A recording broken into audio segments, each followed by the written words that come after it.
Welcome!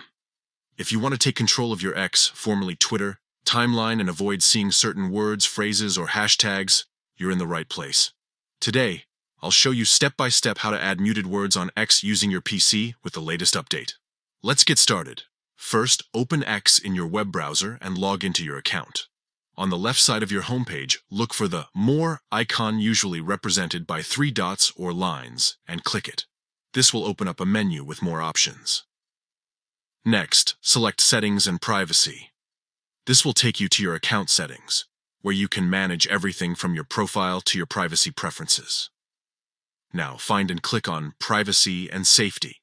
This section is all about controlling what you see and share on X. Within the Privacy and Safety menu, look for Mute and Block. Click on it to access the tools that help you filter out unwanted content. Here, you'll see the option for muted words. Go ahead and click on that. Now you're at the heart of the muting feature. To add a new word, look for the plus icon, often found at the top right or bottom right corner of the muted words page, and click it.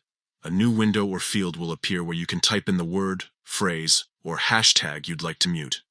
Type your chosen word into the field. You may also see options to customize where the word is muted, such as from your timeline or notifications, and for how long, whether it's forever or just for a set period. Once you're happy with your settings, click Save. That's it. From now on, posts containing that word will be filtered out, giving you a cleaner and more personalized feed. If you ever want to add more words or adjust your muted list, just repeat these steps. Thanks for watching. Enjoy a more peaceful and tailored X experience by using the mute feature to filter out the noise you don't want to see.